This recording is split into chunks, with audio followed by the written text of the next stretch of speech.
Hey, and welcome to the first ever episode of the Healthy Highlife Podcast. My name is Malcolm. I'm a strength and mobility coach with a passion for health, fitness, and overall well-being, but also cannabis.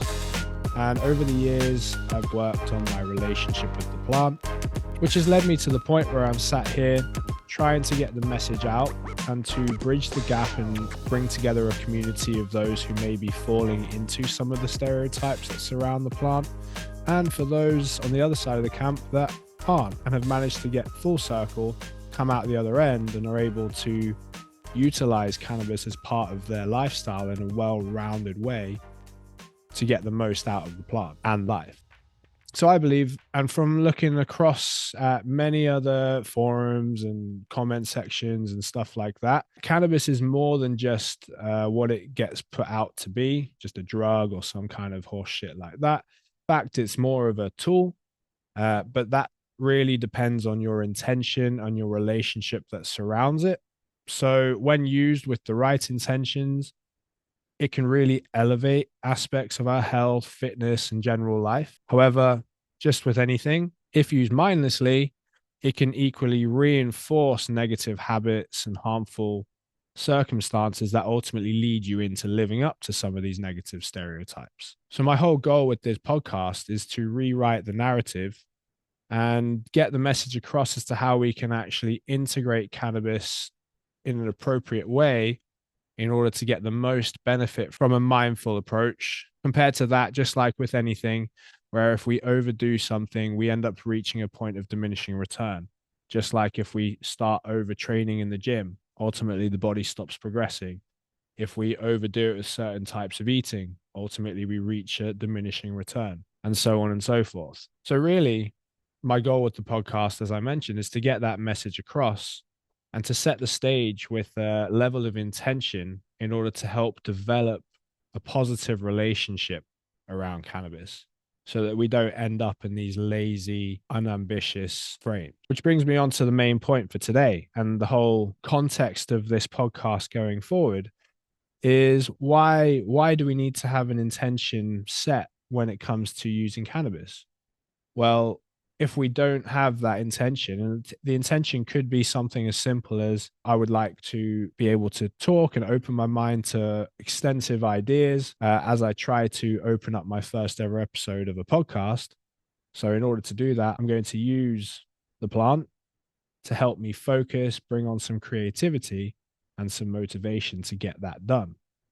So, that's the power of the intention, is that if you set the intention to go and clean your house and you have a little bit to elevate into that, well, you're going to get that shit done. But if you hadn't set that intention, you probably would have just ended up on the sofa, not doing a lot, because it would have been a mindless use. This is why when it comes to integrating cannabis as part of your well-rounded, healthy lifestyle, let's put it, the mindful intention is really what you use in order to shift your perspective away from using it as a crutch for escapism and using it rather to empower you. So as most of us know, cannabis can essentially amplify what you're already experiencing, what's already within. If you're super focused, you could ingest a bit of cannabis to enhance and amplify that focus, but only if you set that intention right. Without the intention, it may also magnify your distractions or your ability to procrastinate, which is why when weed tends to get the blame, I often remind people that it's not necessarily the weed that is to blame, but it's more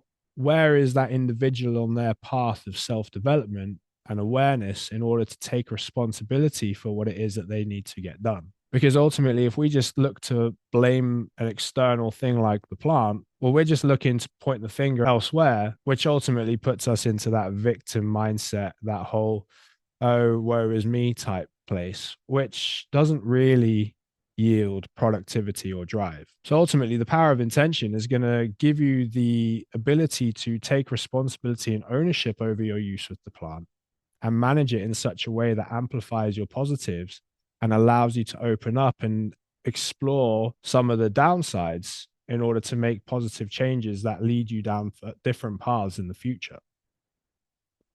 And then on that note, I suppose it's important to highlight that generally cannabis is going to meet you where you are. So you can't just be having a shitty day and think, all right, well, I'll just smoke a joint and then all of a sudden my day will go great. You have to do the work. You have to set the intention. Then you can use it as a tool to enhance that intention. But you yourself still has to go out and take the action to make the change to have a good day.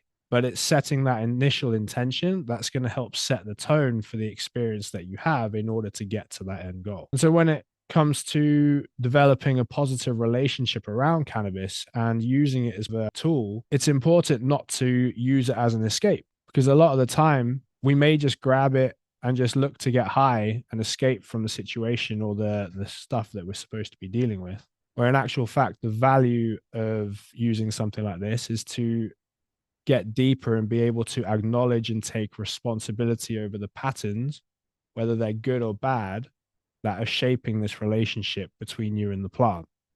So, for example, if you are setting your intention and you're using cannabis as a way to deepen your mind muscle connection during a mobility session or enhance your recovery after a workout, that's an example of a positive intention and relationship surrounding the plant. However, on the flip side, a negative would be falling into the habit of just randomly smoking throughout your day without any purpose, which ultimately then leads to mindless overuse and lethargy, which would then tend to put you in the category of the lazy, unambitious stoner. And as most of you may know, and if you don't, that's cool, our body has an endocannabinoid system, and it's there to regulate the immune system, enhance mood, focus, motivation, and so on and so forth. It's a really important, vital mechanism in our body. And it just so happens that it contains the CB1 and 2 receptors that cannabinoids, both THC, CBD, and various others, attach straight into. Now, that's not just to say, oh, yeah, well, because they fit our biology, that we should just go and abuse it. But it does also open the question to, well, if we do have that and they do fit it, well, then there is a place for it. And the intentional use will allow us to steer the effects towards clarity and balance rather than falling into that state of overuse. So we've heard about sativa, indica, hybrid, all that stuff, THC, CBD, and by the way, we'll dive into this a lot deeper in future episodes. But just as a brief overview, these things go a little bit deeper. So having touched on THC, CBD, we've also got other stuff like terpenes.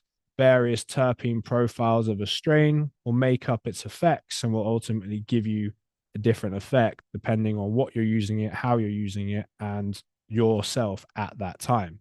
But we can use these types of profiles to make somewhat educated decisions as to what types of strain would be better suited to the task. So choosing something with limonene in it would be great if you're looking for that creative, uplifting energy. But if you're looking for something to ground you and relax you a little bit more, you might be looking for that beta carotene. These are the differences. And if you start to make these decisions based upon your intentions, you will be able to steer that relationship with the plant rather than just getting a bag of weed from the corner. So if you work alongside your chemistry and you align your intentions with that, you're ultimately able to be deliberate about your choices, which allows you to build yet more awareness. And when it comes to building awareness, this is the same thing when it comes to making any change in your lifestyle. There's a 4-step cycle of change in psychology. And the first step is you don't know what you don't know. The second step is knowing what you don't know. The third step is actioning what you once didn't know. And the fourth step is now actioning what you once didn't know that you now know that you're now doing, which brings you full circle. And just as I would advise my clients from a nutrition or fitness perspective, when it comes to things like changing their nutrition and their lifestyle in that degree, I would get them to log and track their intake to see exactly what they're taking in and how their eating habits are playing out. Are there any patterns or trends or anything like that that stick out that we could tweak in order to give them a net positive? The same thing goes for those struggling with cannabis. If you feel like you're in the side of the camp that's, falling victim to some of these stereotypes, well, just like when it comes to tracking your food, track your cannabis use And every time you're about to spark up, just ask yourself a question, or just in your notes on your phone, just write down the reason as to why you're going to do it. Bring a level of awareness. It's the same thing. I would tell a client if they had a snacking problem, as soon as they're about to indulge in that snack, they're allowed to do that. But before they do that, just write down the reason why they feel they need to do that. So the same parallel can be drawn when it comes to your cannabis use. If you spend a week or two just applying a level of awareness and tracking towards your use, you may start to identify that you're just sparking up in times of the day just out of necessity for, to cure boredom or something like that, as opposed to using it as something productive or to get that feeling that we all want when we do use cannabis, is that enlightened, amplified, enhanced state. But the thing is, if you end up overdoing it, you end up having to use more and more of it. And if you use more and more of it, again, like I've mentioned before, you end up at the point of diminishing return. If you do track it and you identify these trends and these patterns, just as you would do with your nutrition, it puts you in a much better position to make a change, because now, back to the 4-step cycle of change, you've just taken step 1, which has now brought you to a point where you're aware of what you weren't aware of before. So now that allows you into step 2, which means you now know what you didn't know. So now, because you now know what you didn't know in terms of your pattern or your trend in use, well, now it allows you to start to put a game plan together and to figure out, well, how can we strategically tweak some of these things in order to not lead us down some of these negative pathways? That then leads you into step 3, to where you start to action these things. And yes, step 3 can be a bit up and down because nothing is linear. And you're going to fall off and you're going to struggle, and it's going to be a bit like a toddler throwing his toys out the cot.